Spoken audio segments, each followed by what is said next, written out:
Hi there and welcome to Transcona Trailer Sales. Today we're walking you through your 2025 Sunseeker 2250Le. We're just going to start off at the back of the unit. You got your observation camera right up top there. And then in the back you also have your 2-inch receiver with your 7-pin wiring. Just keeping in mind the weight restrictions when you're using this. And then you do have your propane line quick connect. So if you had a portable barbecue with you, you can get the quick connect line that would go right to it. Then you could just operate that coupler. Of course, the valve does have to be closed for you to operate the coupler. Connect your quick connect line, open up the flow of propane. As an added safety feature, it's not going to allow you to operate that coupler with it open. And it's as simple as that. Again, you do have to get the hose from our parts department, but they are relatively inexpensive and a great little addition. Now we're just going to the driver's side of the unit. If you don't open up this little compartment here, you got your starter pack, which does come included with a 10-foot sewer hose, 15-foot water hose, and some other miscellaneous goodies, as well as a 15-amp park adapter, which I'll go over once we get to the power. All the compartments here, they do have little drains in them, and they are waterproof. And then if you undo the drain, of course, you can drain the water out. Nice little feature that they do include. Nice plug so that you're not getting any critters climbing inside there whenever you're not draining any water out. And then you're going to notice here, this is where your freshwater drain is going to be located. Opening this guy up, stick your flashlight in here. And if the camera guy would just come in here a little bit, you're going to see those two valves. The one valve is going to be for winterization, and that silver valve is for the fresh tank drain, and that's your fresh tank right to your right. But that is where that is located. Now, located right below that is going to be your main sewer outlet. You're just taking that cap, twisting it right off. You see those 2 ears? Those are going to be the same 2 ears your sewer hose has, and they just line up with the notches and lock into place like so. Now you're going to have two valves. The first valve being your gray valve. That is going to be the one you're going to want to empty last. This is your cleanest water. And then I will bring you just quickly over to the other side so I can show you where the back valve is located. It is located right here. This is going to be the valve you're going to want to empty first. This is going to be your dirtiest water filled from your toilets.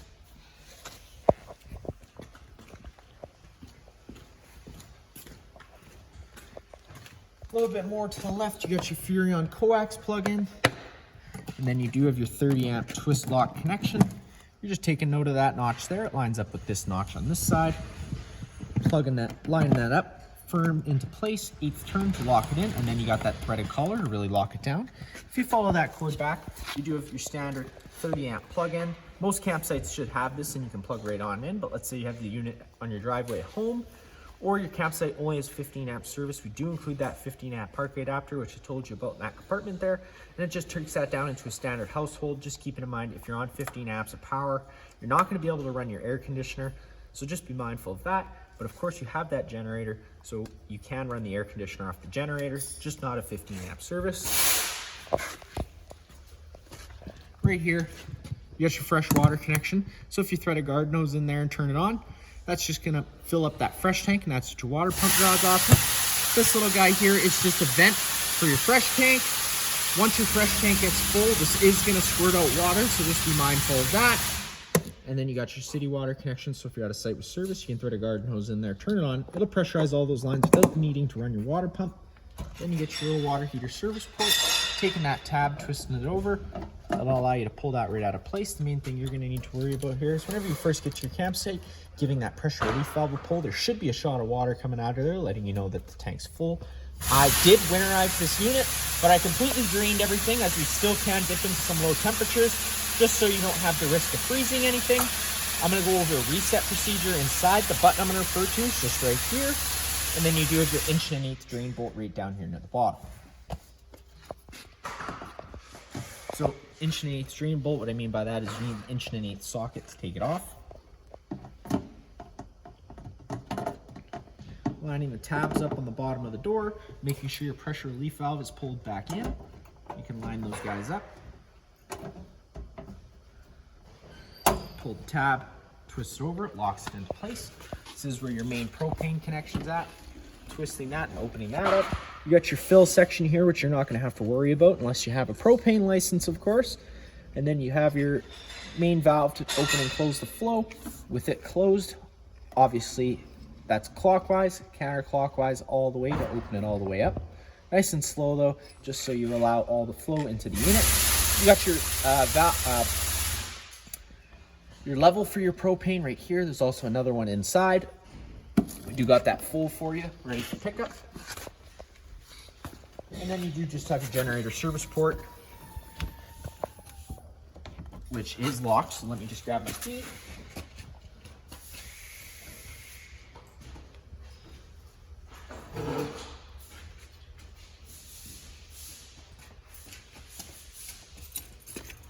This does have a standard door lock key to open it, just as a flip that guy open. So this is where you get the service port for your generator. The oil drain plug is going to be underneath. You got a start-stop switch here in case the one inside were to fail. Typically they don't fail though, so I will just show you how to do that inside. It's going to work the same way. And if you pop open this cover, so you're going to get access to check your filter. We're going to have an oil dipstick right over here. And then of course, if the battery were to be completely dead for whatever reason, it does have an emergency pull start, so you can still get that going. Just lining that guy up at the bottom there, plopping it into place. And then you can lock it up. Locks that, and then just flipping that down. Now in the front is your standard Ford chassis, just like your actual truck. Now along the passenger side of the unit, you got storage all underneath. You're going to notice you got your low point drains right here, so if you're done your winterizing, cracking these guys open just to allow all that antifreeze out of the line, make some space in case it were to gel up because it gets really cold in the winter. And then just storage on the rest of it, and then your black tank flush. Whenever you're using this, you're going to see a sticker here. All that's saying is to make sure that your sewer is connected and the black tank is open. The reason for being so is because you're pushing pressure into the tank. If that pressure has nowhere to go, it could expand the tank to the point of cracking. So very important you do have your black tank open and your sewer connected whenever you're using this. And all it's for is just to help keep that tank that little bit cleaner. So if you're noticing false monitor panel readings or just an odor, just give that a flush. So now to the best part, you get inside, just taking that door handle, opening it up. Underneath the stairs, first thing I'm going to note is just undo that latch, allow you to flip that open. That is where you get access to your 2 batteries. On the wall here, got a few different things. Awning control, which I'll go over in a second. You got a porch light and an awning LED light, and then your battery disconnect.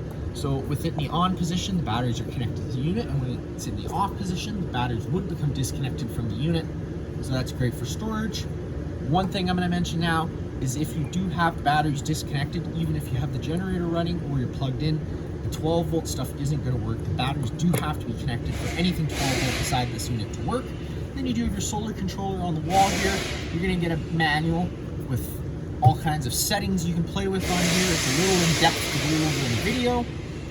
And then your awning control, pretty simple. Just pushing that extend button, allowing that awning to make its way out. Once fully extended, you're going to see the back of the metal tube. There's a flap hanging down. Sometimes the flap can get stuck, so you just got to retract it a little bit and put it back out, and it should float down. Unfortunately, today I'm not going to be able to get it all the way out. There's going to be space. So we're going to stop there. Now if we start raining, we can take any arm, front or rear, pull down at the center. It's going to change the pitch of the awning head, allowing water to now run off. Now if you do like that angle better because it allows for more shade underneath, you can do the same thing with the front arm. Just making sure you do push these back to straight before you try and run that awning in. That way you don't run it, it's better thing. And now that my cameraman's outside, we can turn on that porch and awning LED light just so you can see that. And bringing the awning in is as simple as holding the retract button. And the awning makes its way in, just making sure it rolls the right way in. Once those arms contact the side of the trailer, the motor's automatically cut out. One thing I'm going to note about wind speed, if you ever have the awning out and you notice the winds are picking up, make sure you keep an eye on it. And if you're not able to keep an eye on it, I do recommend just running it in because the wind picks these things up pretty easily and it could bend your arms or rip your fabric. And if you ever do roll it in while it's wet, at your next earliest convenience, try and roll it out and allow it to dry. That way you don't accelerate the growth of mold or mildew. Now, taking a step on inside, I'm gonna bring you right to the control panel first. Light switch for all the main living space lights here. It's just on the wall and they are on a dimmer switch. Next, you got a security light. Security light is just on the driver's side of the unit, right near the dumping and the service hookup. It's just for if you're hooking up at night or if you're dumping at night or anything, you just got a little bit of light to help you see. Generator start and stop switch, pretty simple. Hold that button down. That's priming the fuel pump, sending fuel to the carburetor. Hold it for about 10 seconds and then hit that start button. You do have to let the generator light stop and then hit the start button. And it does fire right on up, as you can tell right away. And if you're not connected to anything, the generator's just got to run for about 1 to 3 minutes, and then it'll automatically engage the 120 power into the rest of the unit. Hit that stop button, kills it. You got your monitor panel readings over here. So obviously LPG, you got empty, a third, 2/3, and full. And then of course for the rest as well, gray and black, and your fresh.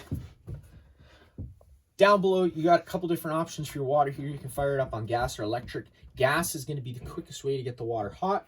Electric's going to be the most efficient, but does take a little bit longer to get it hot.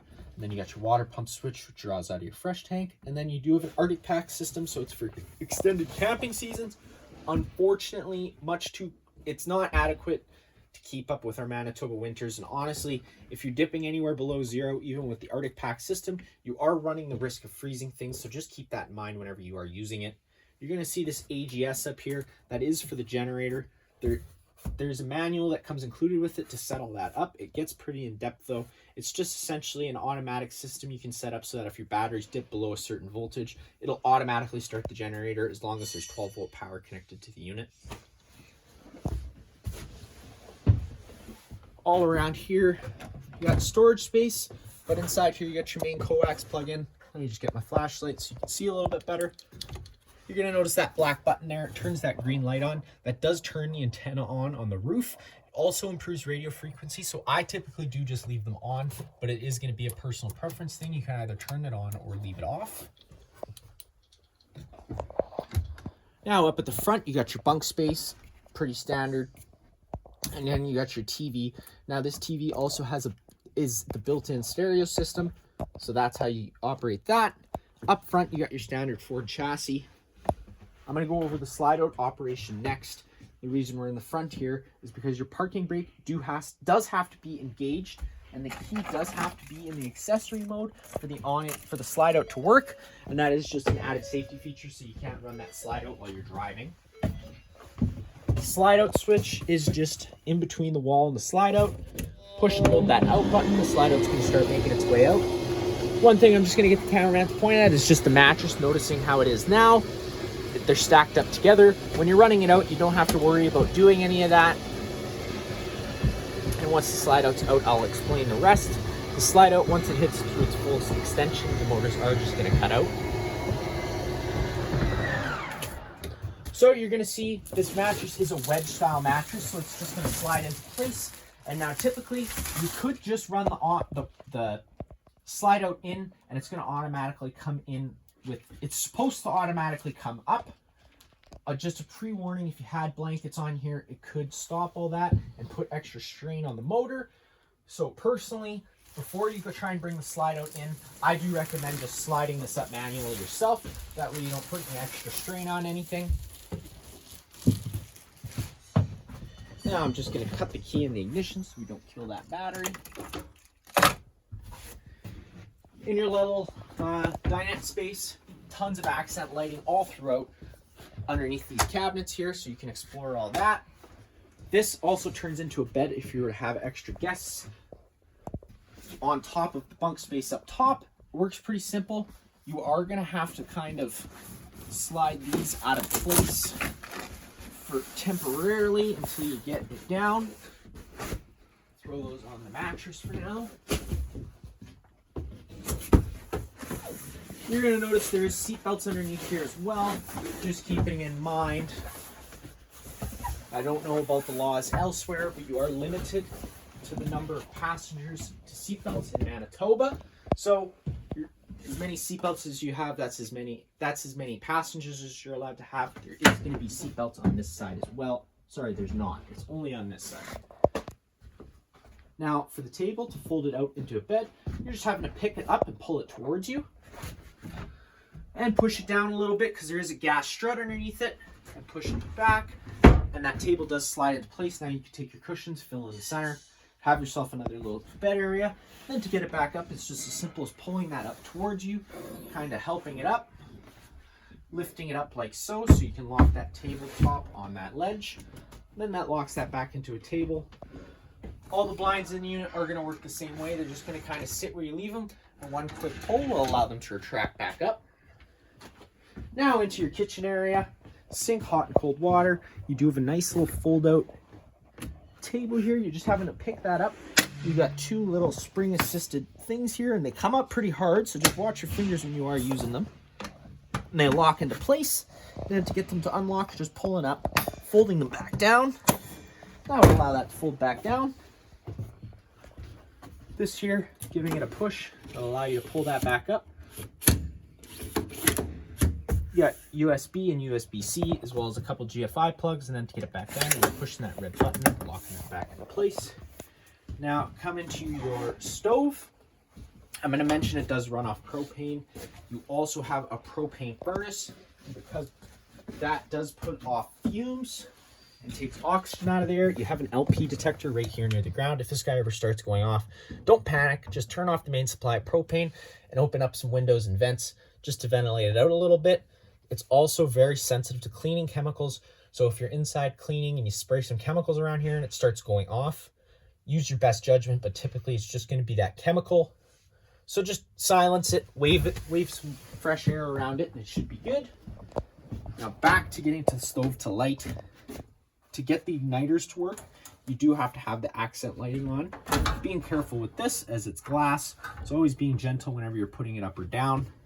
Take this knob, push it in, turn it over to the high option. You're going to see it does fire right on up. Now, because I had the propane system running earlier, it fired up pretty quickly. If you've had the propane system off for a while, it can take sometimes up to a minute just to purge all the air out of the lines.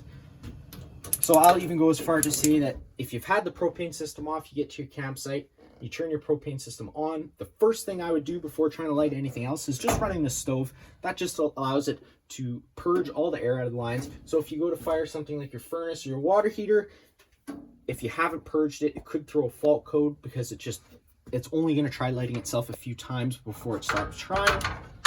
But don't panic if that does happen, because you do just have to turn that item off, wait a few minutes, and then turn it back on. Turning that stove light off. You got your convection oven, pretty much just like home. Not much I'm going to show you there. And then I did forget to mention to go over the water heater. Whenever you do go to fire it on gas, and turn that on, this fault light's going to come on. The water heater is going to try lighting itself 3 times. If on the third try it doesn't light, this light's going to stay on. In that case, you do just have to turn this off, go hit that reset button I showed you earlier, and then try turning it back on, because like I said, it could just be a purging issue. Now back over here, tons of storage space. And then right down below this last little panel here, you're going to notice it's held in with 4 screws. Pull those 4 screws out, this false panel will pop out of place. That is where you're going to get access to those bypass valves for winterization. And then up in the bedroom, light switch on the wall here turns on the lights in the bedroom as well as the light in the little kitchen area, or sorry, bathroom sink area. Right here, you got your main fuse and breaker panel. Whenever a breaker trips, it'll sit in the middle, so you just have to turn it off and then back on again to reset it, and you have all your fuses on your left. There's also a little legislative to let you know what everything's hooked up to. Now, you do got your Furrion fridge, pushing, opening that, freezer, pull this and open this, and you got your fridge. Controls for all of it is up top. You can turn the fridge on and off just by holding that button. It'll turn it off and on. Always closing the left door first and closing the right door. Now taking a step back into the bathroom area, your main GFI plug on the wall here. You got test on the bottom, reset in the middle. If you ever have an outlet that doesn't work, this would be the first place I'd look, because sometimes it can trip just on its own. And then you got your thermostat control. So you got your mode option and your fans options. Whenever you're running your furnace, you are stuck to one fan speed. So the fan speed only applies for whenever you're running the air conditioner or heat pump. If you want to run just solely the fan, you just have to hit that mode button once. You got fan on, and then in this case, you go between high and low fan. Pushing that button again, you're going to get into cool. Now, whenever you're in cool, up and down at any time to go between your set temperature you want the room, and if you have it on fan on, that fan is going to run regardless of what you have the room temperature set to. If you push that fan button twice, you go into fan auto. You can run fan auto on high or low fan, and all it does is it creates an on-demand system. So once that room hits its desired temperature that the thermostat senses, it's going to kick that off. I typically recommend leaving it on auto. Push that button one more time. That'll get you into a heat pump mode. All the heat pump is it's using the air conditioner. And so if you're in the cool mode, it's blowing out the hot air and blowing in cold air. When you switch it over to the heat pump, it's just reversing the operation of the air conditioner. So you're going to be blowing out cold air and blowing in hot air. It's an awesome feature to have whenever you're using it. Both the heat pump or the air conditioner, you can run it with these levers open, in which case it'll dump all its air into the living space, or you can close these off and it'll move its air through the ceiling ducting we have throughout. The furnace does move its air through the floor ducting we have throughout. Back over here, one more time, you can also run the heat pump and the furnace at the same time. And then if you really want to just light the furnace, hitting the button one more time, you get just the furnace, and that's how you run that mode one more time to go off. Opening up this door in here, sliding that open, just your standard bathroom. The toilet, flusher on the right, shower with hot and cold water. Above your head here, as well as inside the bathroom, is just a little tight for two guys. Opening up this vent all the way. You're going to notice you do go straight up into the atmosphere, and if you were to be traveling, you do have to double check that your roof vents are closed, otherwise you can cause damage to the lid. Now, if it were to start raining, it is going to get wet in here because you're open straight into the atmosphere. We do here at the shop sell max air covers. Essentially, it's a cover that goes right over top of this vent. It's an awesome thing to get, and it's going to allow you to leave these vents open if you're traveling. And if it were to be raining, you can also leave them open because it's covered. It's not going to get wet in here. If you'd like to get set up with that, you can contact a parts department and they can put together a quote for you. Now that's going to be it for this unit here. If you have any other questions, feel free to give us a call.